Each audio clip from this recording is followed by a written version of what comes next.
¿Qué le interesa a China de Venezuela?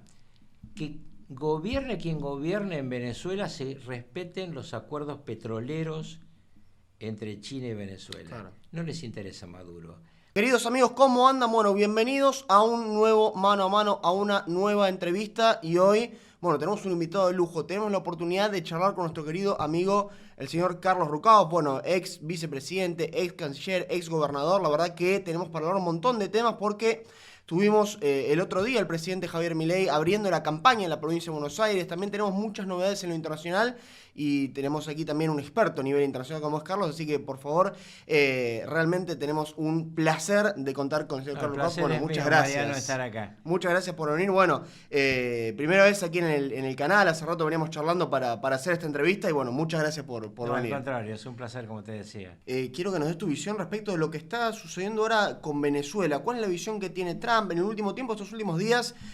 Bueno, que subieron el precio de la recompensa por Maduro, todo este tema de autorizar las fuerzas militares a combatir el narcotráfico, todo el señalamiento que hace Marco Rubio de Maduro como el líder del cartel de los soles. Parece estar moviéndose mucho más la situación en estos últimos días, por lo menos eso hemos estado cubriendo en el canal, y me gustaría tener tu opinión al respecto de cómo estás viendo esta situación. Bueno, primero Marco Rubio. Marco Rubio es hijo de cubanos exiliados de la dictadura castrista. En consecuencia, conoce bien el dolor de sufrir la dictadura castrocomunista. En segundo lugar, yo dije desde el comienzo, Estados Unidos tiene objetivos estratégicos muy grandes, pero va a llegar un momento que va a empezar a mirar para América del Sur. Ese momento ha llegado. Y Marco Rubio no solamente es el secretario de Estado, es decir, quien hace la política exterior, es el presidente del Consejo de Seguridad Nacional. Desde Henry Kissinger, ningún funcionario tuvo las dos cabezas, las dos sombreros, le dicen los americanos. Claro. Él toma las decisiones de la política exterior y obviamente consultando al presidente y del Consejo de Seguridad Nacional. ¿Cuánto aumenta la recompensa para un terrorista narco como es Maduro? Lo que están señalando es, hay un camino para sacarlo a Maduro y darle la oportunidad a alguien que no sean los propios soldados norteamericanos a solucionar el problema de la dictadura castrocomunista de esta gente. Vamos a ver qué pasa. Yo soy optimista respecto a esto. También soy optimista de la derrota comunista finalmente en Bolivia, de la derrota comunista en Chile y de una derrota comunista en Colombia y en Brasil. Bueno, es un cambio completo en la región, estás viendo de cara al futuro, ¿no? Así es, y yo les recomiendo a todos que busquen el reportaje que le han hecho a Jorge Tuto Quiroga, uno de los dos candidatos presidenciales bolivianos que van a llegar a la segunda vuelta en Bolivia y van a ver con quién se referencia. Les adelanto, con Javier Milei. Javier Milei es mucho más que el presidente argentino, es una luz de la libertad en nuestro continente. Sí, no, sin duda se ha convertido en una figura de referencia absoluto para la libertad casi que te diría que en todo el mundo, ¿no? Porque también claro, pero bueno, en Europa, en un montón de lugares está Meloni, claro. Entonces vos tenés ahí a alguien de entidad importante, claro, sí, líder italiana, que además tiene fascinación con Milei. Yo le he hecho algún chiste al presidente respecto a esto. Y en cambio en América del Sur está solo Milei, porque está en Centroamérica Bukele, pero Bukele es un pequeño país. Claro. Argentina es un país de mediano para arriba, digamos, salvo Brasil no hay un país en América del Sur que pueda competir con nosotros. Así que lo de Milei es muy importante. Yo siempre digo que para Trump hoy Milei es el hombre al sur de Río Bravo. No, sin dudas, sin dudas. Me gustaría profundizar un poco en lo que me decías de Venezuela, ¿no? ¿Vos ves una salida en el futuro? ¿Qué tan cercano? ¿Cómo observas eso? Bueno, eso es difícil saberlo, pero digamos, yo imagino que esta decisión norteamericana va a cambiar mucho las tuercas dentro de Venezuela. Hay dos pasos previos, en mi opinión, a que lo de Venezuela avance. El primer paso se está dando en estas horas en la reunión con Putin. Claro. La segunda es una noticia que es importante empezar a desarrollarla. Probablemente el 30 de octubre o los primeros días de noviembre, pero casi seguro el 30 de octubre, se van a encontrar Donald Trump y Xi Jinping. Se hace en Corea del Sur la cumbre de la PEP, ambos han confirmado que van a ir, pero mis amigos del Departamento de Estado me dicen que va a haber una bilateral, que esa bilateral podría llegar a ser en Beijing, todavía no contestó a esto Donald Trump, y que sería con sus equipos. Porque esto es muy importante. Hace muy pocos días acá pasó desapercibido, porque muchas cosas se tratan en la televisión como si fuéramos una aldea aislada, que la crisis entre China y Estados Unidos en materia de aranceles volvió a postergarse. Y entonces no hay 115, 120, hay 10 y 30. Claro. Le cobra 10% China a Estados Unidos, 30% le cobra de arancel Estados Unidos a China. ¿Cuándo vence la nueva prórroga? 10 de noviembre. Claro, nada. Sí, no, sí. Pero muy pegado a la fecha que te digo de la posible reunión. Sí, sí. Están todos trabajando camino a un acuerdo que termine haciendo de la relación entre Estados Unidos y China más un yin y un yang que un enfrentamiento. En el medio de esto va a estar la conversación sobre Venezuela. ¿Qué le interesa a China de Venezuela? Que gobierne quien gobierne en Venezuela, se respeten los acuerdos petroleros entre China y Venezuela. Claro. No les interesa Maduro. Como tampoco les interesó la dictadura iraní. Porque te explico esto. Ustedes habrán escuchado que cuando bombardea a Estados Unidos la estructura de enriquecimiento de uranio de Irán, los aviones vuelan 23 horas, pero que nadie los podía detectar porque son antirradar. Son antirradar, no son antisatélite. Claro. Es decir, los satélites chinos lo vieron y no le dijeron nada a los ayatolás. Entonces, a veces hay bajo la mesa conversaciones entre las superpotencias que no las conocemos, pero que habría que darlas por implícita. ¿Por qué? Porque una semana después de hacer el bloqueo de Estados Unidos a Irán de todo su petróleo, lo autorizó a exportar. ¿A dónde? A China. Claro. Y está la reunión con Putin también, me decís. Sí, Trump. Putin es un personaje más complejo. ¿Por qué? Porque mientras China juega con el tiempo, Putin lo que necesita es tratar de ganar un poco más de tiempo para posicionarse mejor para la negociación con Ucrania. Claro. La negociación con Ucrania es inevitable. Ahora, ¿qué sé de cada uno? Bueno, es un tema que se debe estar conversando ahora y que en algún momento va a volver a conversar Estados Unidos con Zelensky. Y sobre todo, muy importante, con la vicepresidenta de Zelensky. Porque recordemos que Zelensky termina su mandato. Sí. Va a haber elecciones en algún momento. Entonces, ahí hay que empezar a mirar esto porque también pasó desapercibido, vale la pena decírtelo a vos, que sos un tipo súper informado, pero a tus televidentes, que en el medio de todo esto se hizo un acuerdo de explotación de tierras raras en Ucrania para los empresarios norteamericanos. En consecuencia ahora, si un empresario norteamericano se pone a trabajar industrialmente en Ucrania y lo tocan, claro, es a Estados Unidos. Tema, sí, sí. No es a Ucrania. Entonces vos ves, claro, esta cuestión de, bueno, no les interesa a los tipos soltarle la mano a Maduro si lo ponen encima de una mesa de negociaciones. No les interesa soltarle la mano a Maduro porque Maduro es muy molesto. Maduro no es un tipo confiable para China. Es un tipo que ha sido más propiedad de los ayatolás iraníes que de China. Claro. Y el mundo es mucho más complejo que el alineamiento que a veces se da. Por eso te decía, atención con el funcionamiento de China con los ayatolás, ¿no? No quieren que llegue a la cumbre de Irán un pro-norteamericano. Pero no les interesa nada Jamenei. Claro. No les interesa nada los guardias de la revolución. No les interesa que tengan una bomba nuclear. Porque darle una bomba nuclear a Irán es sacarlo de control. Y las superpotencias siempre quieren tener un control. Y China es una superpotencia muy controladora. Yo siempre cuento la historia que conozco de la relación con Corea del Norte. Cuando uno de los dictadores de Corea del Norte empezó a ponerse en una actitud ciertamente hostil con China, rápidamente tuvo una grave enfermedad, ¿no? China no permite algunas cosas. Claro, sí, no, ni hablar, son gente que se mueve en todos los aspectos. En ¿no? todos los aspectos. En todos los niveles. Los rivales suelen desaparecer misteriosamente, ¿no? Nosotros echamos una cancillería y mucho lío.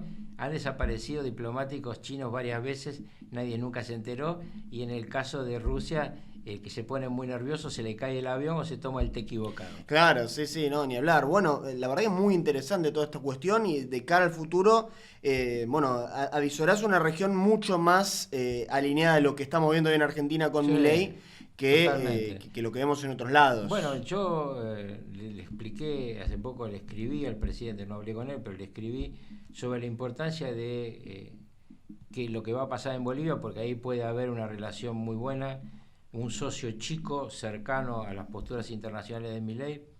El posible triunfo de Katz en Chile, que yo lo creo casi inevitable, pone un hombre de derecha que no es un tipo sencillo, pero bueno, no es comunista como la candidata del otro lado del mostrador, y hay una gran incógnita sobre Brasil. Brasil está siendo sancionado por Estados Unidos no por razones económicas. Es el único país al que se le han puesto aranceles por razones políticas, claro, por la persecución a Bolsonaro. No solamente a Jair Bolsonaro, por la persecución a Eduardo Bolsonaro. El hijo de Bolsonaro es un hombre muy importante para el Team Trump. Sí. ¿Y cómo ves toda esa situación de cara al futuro, de cara a resolverse? Pues bueno, tendremos el año que viene elecciones en Brasil. ¿Ves que la situación de Bolsonaro pueda solucionarse o va a haber que ver otro tipo de candidatos y quién se puede llegar a presentar? No, candidatos interesantes hay varios.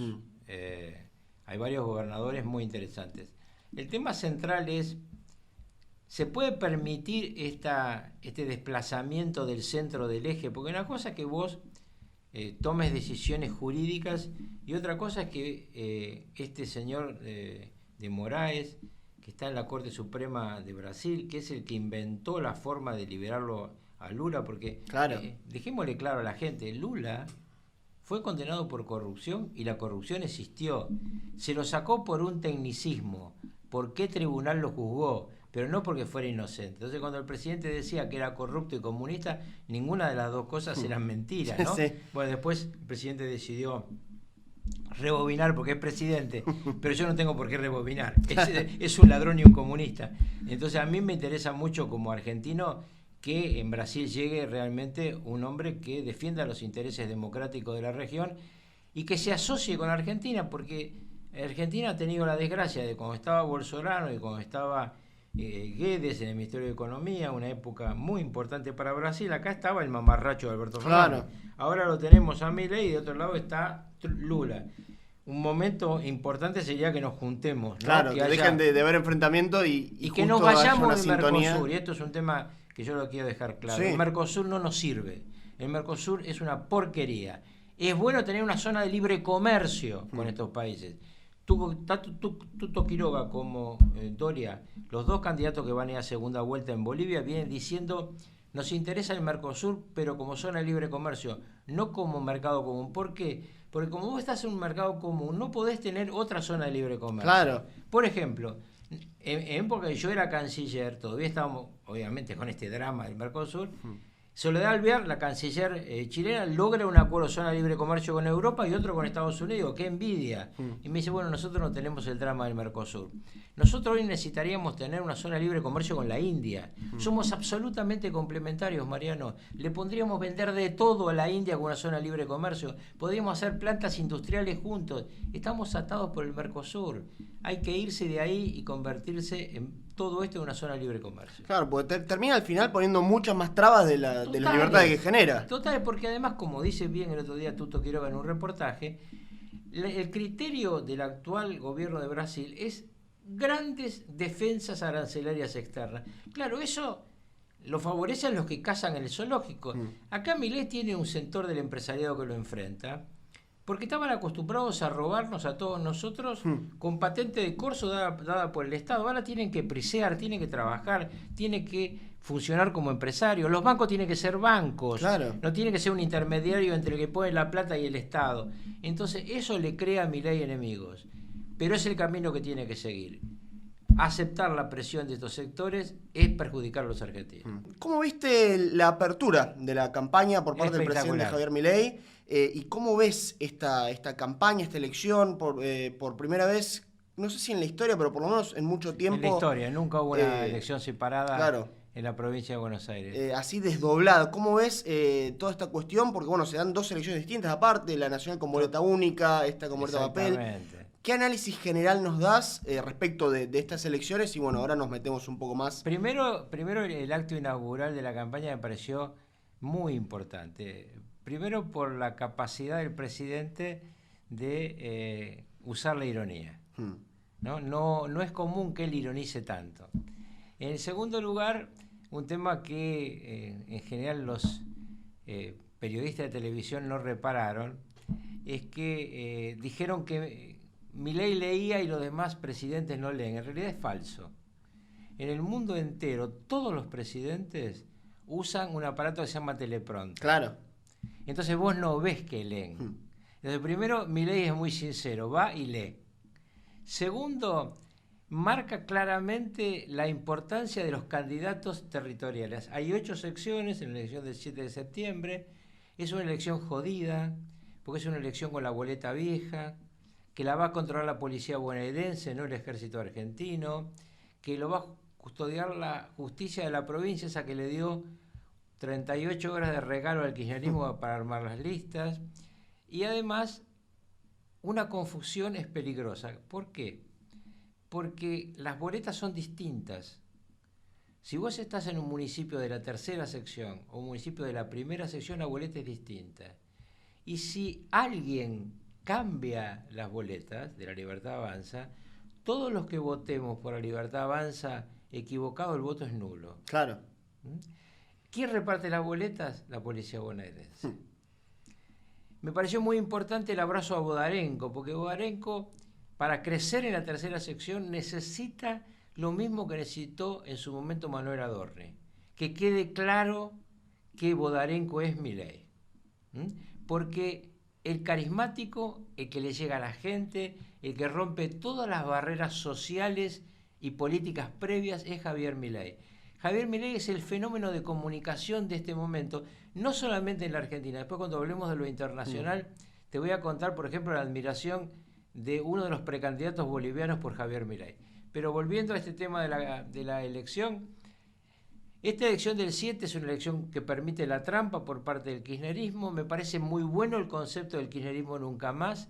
Y me parece importante remarcar, cosa que yo le digo mucho a los periodistas, durante toda la campaña, pero además durante toda su presidencia, Javier Milei nunca hizo antiperonismo, hizo antikirchnerismo, porque comprende, como lo dijo muy bien en el hearing del Senado norteamericano, el futuro embajador de Estados Unidos en la Argentina, que el cristianismo está a la izquierda del peronismo. El peronismo es un movimiento que ha cometido muchos errores, pero nunca estuvo del lado de los comunistas. Claro. En cambio, Cristina es un peón de Cuba y es un peón de Irán. Y esto hay que decirlo con todas las letras, porque realmente es un tema significativo para los argentinos.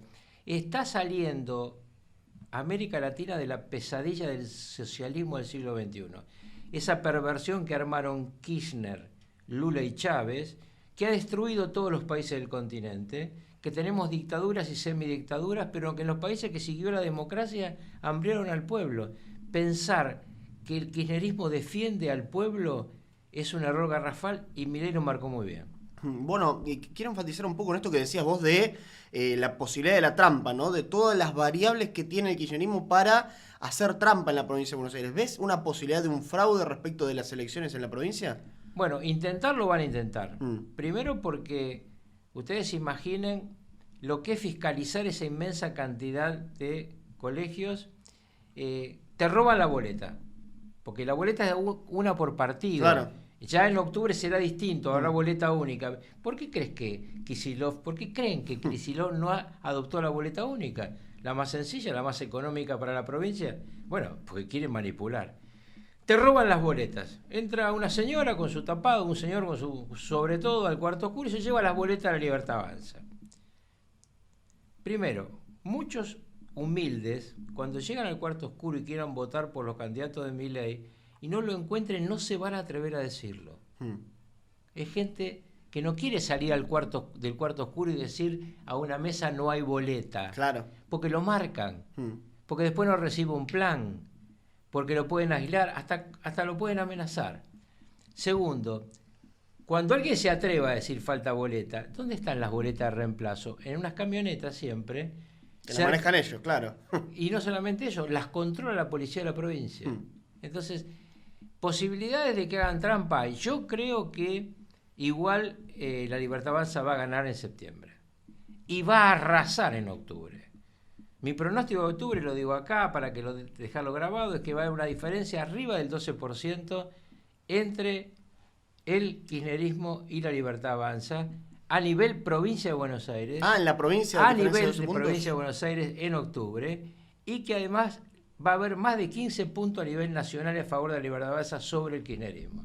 Tremendo. Grabalo y después lo vemos después del 26 de octubre. Sí, bueno, tenemos aquí los pronósticos. Bueno, un rato antes de que comencemos la grabación de esta entrevista, la estamos grabando este día viernes, se confirmó la candidatura de Patricia Bullrich a senadora por la capital. Sí, bueno, es muy importante porque Patricia ha cumplido durante el gobierno de Javier Milei, para mí, 2 roles fundamentales. El primero todos lo conocemos, que es el de defendernos a los argentinos de la inseguridad y volver a normalizar las calles. La segunda es una absoluta lealtad con el presidente. Realmente, yo digo, Patricia venía de un enfrentamiento político. Sí, muy duro aparte. Y desde el mismo momento en que no llega a segunda vuelta, él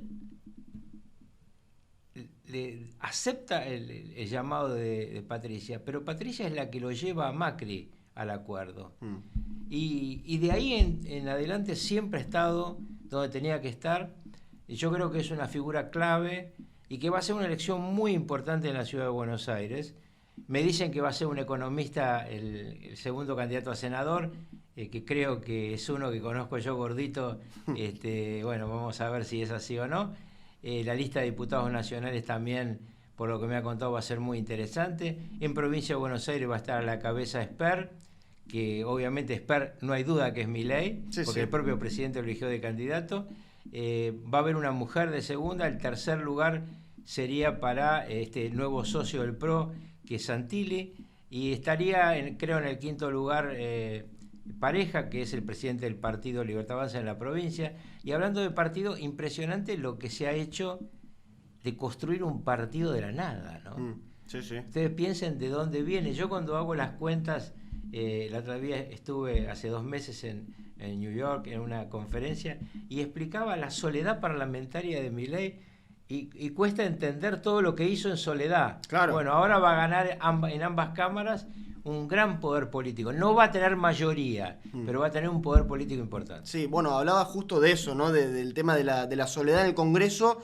¿Cómo ves que va a actuar el Congreso, que lo hemos visto en estos últimos días, en estas últimas semanas, queriendo tirarle por la cabeza al presidente estas leyes que van en contra del déficit cero? ¿Cómo ves actuando el Congreso, si va a ser uno de los sectores principales de cara a esta campaña que tenemos de aquí? Me parece poco, pero también es poco y es una eternidad al mismo tiempo, que son 2 meses de cara a octubre. ¿Cómo ves al Congreso funcionando en ese sentido de cara a la elección? Primero, lo que le tiraron no es al gobierno, es a los argentinos. Claro. Porque romper el equilibrio fiscal es que vuelva la inflación. Hay que ser muy claro en esto a la gente. Cuando a usted le dicen que le aumentan ingresos brutos en su provincia, que los gobernadores quieren más plata que no hay del gobierno nacional, lo que le están diciendo que a usted, que Milei le sacó la inflación de encima, lo quieren volver a meter en un caos inflacionario. Este es el primero. Segundo, el problema es mucho más grave porque no es solamente hasta octubre. Es hasta el 10 de diciembre. Claro. Porque en octubre va a haber un cambio cualitativo importante y también cuantitativo en el Congreso, pero esto se efectiviza a partir del 10 de diciembre. Y sí, va a haber que aguantar estos meses hasta el 10 de diciembre, pero lo cierto es que desde el 10 de diciembre lo que no se puede hacer por leyes se va a poder hacer por DNU, y cada vez que salga una ley que no le sirva a los argentinos, no al presidente, a los argentinos, el presidente la va a vetar, porque este presidente, yo siempre digo, no es un león, es un toro Miura. Embiste, y si te le pones adelante lo embiste de vuelta, y si le pones una traba muy grande, le elude y vuelve a embestir. A mí me parece que este proceso que empezó en la Argentina es indetenible y además de indetenible es permanente. ¿Por qué?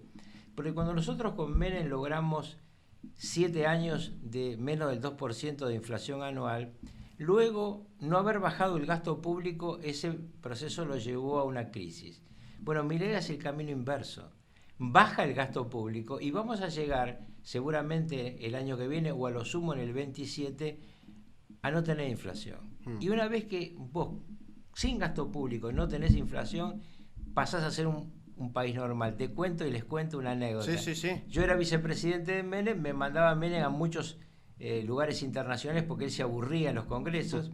Y en una reunión del G15 me encuentro con el presidente de Paraguay, Guasmosis, que me dice: qué envidia tengo de que ustedes tengan el 2% de inflación anual. Bueno, hoy Paraguay tiene el 4%. Que nosotros estemos todavía discutiendo si está bien o no lo que hizo Milei cuando recibió un país en hiperinflación y en hiperrecesión, es realmente parte de una, no digo maldad periodística. Yo le decía otra vez al presidente, no es que los periodistas sean malos, yo creo que muchos son solamente ignorantes.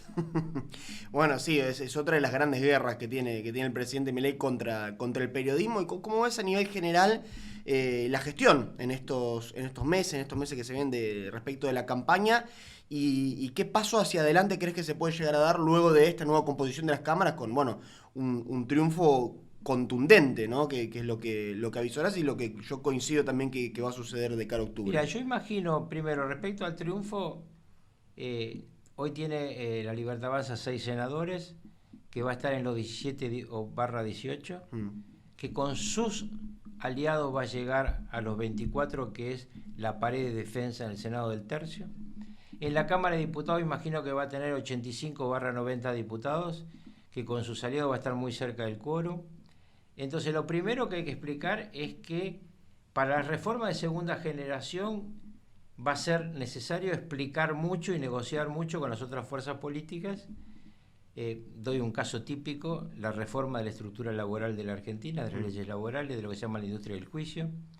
Pero yo estoy seguro además que el presidente, insisto, que sin legisladores avanzó hasta donde avanzó, va a avanzar porque tiene los instrumentos de un país presidencialista, claro, y la capacidad de defensa que le va a dar tener legisladores en ambas cámaras que conformen ese tercio que yo llamo la pared de defensa ante la aventura tanto del juicio político como de las leyes absurdas. Claro, sí, sin dudas que es fundamental, porque aparte están todo el tiempo jugando con eso, ¿no? Claro. Todo el tiempo jugando con apurarlos del Congreso. A un mes de haber asumido ya pedían el juicio político, claro, de Milei. Sí. Acuérdense la famosa, el pochoclo desde... De Luis Tur. Claro, digo, no hay nada más interesante que recordarlo porque solamente uno está en la playa acá en enero y febrero, ¿no? Sí. Entonces, ese pronóstico, evidentemente, no solamente falló, sino que es al revés. Ese Milei que veían débil y que se podía caer, hoy es un Milei cada vez más fuerte e, insisto, con un impacto internacional que es difícil explicarlo si uno no lo ha vivido. Yo, por mi trabajo, recorro muchos países, hablo con muchos empresarios, con muchos dirigentes. Milei es a nivel internacional un fenómeno político solamente visto en un argentino con Carlos Menem. Sí, sin Nunca dudas. había uno igual. Y bueno, quería preguntarte respecto por ese impacto a nivel internacional, ¿qué impacto tiene también, bueno, respecto de la relación con los Estados Unidos, ¿no? Con el presidente Donald Trump, ¿cómo lo ven desde allá? Bueno, primero, Donald Trump está dispuesto a ayudar a Milei más de lo que Milei está seguro que va a recibir. ¿Por qué? Primero porque Milei hizo una jugada en su momento de un hombre audaz. Cuando se lo invita en su momento a participar de un evento en Maryland donde iba a estar Donald Trump, primero el embajador norteamericano de Biden y luego el secretario de Estado Blinken le dicen expresamente a Milei que no vaya, y si va, que no hable de las elecciones norteamericanas. Claro. Fue y dijo no solamente que venía como había prometido, sino que quería verlo la próxima vez como presidente. Ahí se da esa foto detrás de bambalinas, ¿no? Eso para un hombre como Trump es muy importante, porque Trump es un blanco-negro. Es igual que Milei. Sí. Eso. Odia o ama, digamos, no tiene términos medios. Después negocia lo que tiene que negociar. Segundo tema importante, acaba de decidir la justicia norteamericana que Argentina puede ir a la Corte Suprema sin necesidad de depositar nada en el caso YPF, una de las cosas que tenemos que agradecerle al gobernador de la provincia, Kicillof, y a Cristina Fernández de Kirchner, 16.000 millones de dólares que le debemos a acreedores de la Argentina sin motivo alguno. Es un invento que tiene juridicidad en Estados Unidos. Pero, ¿cómo se produce este cambio? Porque el presidente Trump ordena que se presente el gobierno norteamericano como amigo del juez, amigos Curiae, a decir hay que respetar la soberanía argentina. Para mí es una demostración central de la fe que tiene Trump en Milei. Además, Trump lo ve a Milei como la contracara de Lula. Claro. Y Lula es el hombre del socialismo del siglo XXI, Lula es China, Lula es Rusia, Lula es Irán. Milei es Estados Unidos, es Israel, es Occidente. Entonces, esa postura internacional no solamente es la correcta, Argentina le va a dar muchos resultados en su relación con Estados Unidos. Bueno, es interesante esto que decís, de la postura correcta ante el mundo, ¿no? Que Milei nos pone nuevamente del lado correcto del mundo y uno ve después a los kirchneristas diciendo, no, Argentina debería ser neutral, qué sé yo, cuando ellos durante su gobierno fueron todos menos neutrales, eran aliados de Irán, le daban a China la posibilidad de hacer bases, Alberto diciéndole a Rusia, somos la puerta de entrada. Es una cosa realmente durante increíble. El gobierno kirchnerista, China se convirtió en la potencia dominante en Argentina. No solamente le dieron esa base, no solamente le dieron la posibilidad de centrales nucleares nuevas, de la posibilidad de entrar a la estructura productiva de la Argentina en materia extractiva de una forma espectacular, sino que el embajador argentino en China parecía el embajador de Xi Jinping frente a Argentina, ¿no? Sí, sí. Obviamente el presidente Alberto Fernández, innombrable, el peor presidente de la historia argentina, un mamarracho, pero fundamentalmente es muy importante dejar claro que Argentina durante el kirchnerismo no fue neutral. Pero por otra parte, la neutralidad es la excusa de los tibios, ¿no? Cuando llega el momento clave de la invasión de Saddam Hussein a Kuwait, yo era embajador en Italia, el presidente Menem me llama y me dice, vamos a acompañar a los 44 países que van a defender la democracia y van a expulsar a Saddam Hussein de Cuba. Y Argentina fue uno de los 44 países que estuvieron junto a Occidente sacando a Saddam Hussein de la invasión a Kuwait. El impacto que eso tuvo fue espectacular. Miren, yo simplemente les digo, yo llego como embajador de Menem, embajador de la Argentina, a Italia, luego de Alfonsín, es decir, luego que los habíamos cagado a los italianos con todos los bonos que habían comprado de Argentina. Claro. Ustedes piensen, en Italia, el italiano siempre tuvo mucha confianza en la Argentina. Argentina es el país que lo ayudó después de la guerra, el país que les mató el hambre a España y a Italia. Bueno, yo tuve que ir a explicar lo que estaba pasando. Bueno, cuando se toma esa decisión, ya nosotros no éramos un pequeño país paria, nosotros pasamos a ser inmediatamente parte del G20, pasamos a ser inmediatamente parte de aliados extra-OTAN. Milei nos pone de vuelta donde tiene que estar, claro, Argentina, pero además nos pone con una ventaja muy importante para este momento histórico. En ese momento, la única dictadura, en la época de Menem, en América Latina era Cuba. Ahora está lleno de dictaduras y de países pro-chinos y prorrusos. Por eso Milei marca un camino muy importante. Sin duda, sin duda. Bueno, la verdad que muy interesante todo lo que hemos conversado, queridos amigos. Los invito como siempre a suscribirse al canal, a dejar su me gusta, a compartir esto. Recuerden, todos los domingos tenemos una entrevista mano a mano, siempre los domingos a las 19 horas. Estamos aquí en Breakpoint y hoy hemos tenido el lujazo de tenerlo aquí a Carlos Rucaff, que hemos charlado de todo, la verdad que es muy interesante. Bueno, porque vos sos un buen periodista. te agradezco, la verdad, por la charla. Periodismo que vos representás, que va al hueso en los temas, que entiende lo que pasa en el mundo. A mí me encanta seguirte. Bueno, muchísimas gracias. Espero que sea la primera de muchas charlas, porque siempre además se aprende mucho escuchándote, así que la verdad que te agradezco siempre por el respeto, por la consideración que tenés para este canal y para este tipo de periodismo, ¿no? Que muchos a veces no lo entienden, que muchas veces lo subestiman, así que te agradezco por venir acá, por tener esta conversación y bueno, esperemos, como te digo, que sea la primera de muchas. Sí, por supuesto. Hay que ir a votar. Sí. Hay que romper la trampa del ausentismo que propone el kirchnerismo. Kirchnerismo nunca más. Bueno, amigos, Muchas gracias y nos vemos como siempre todos los domingos y señores y todos los días, por supuesto, con nuevos videos, con nuevos informes, con toda la actualidad aquí en Breakpoint. Gracias a todos.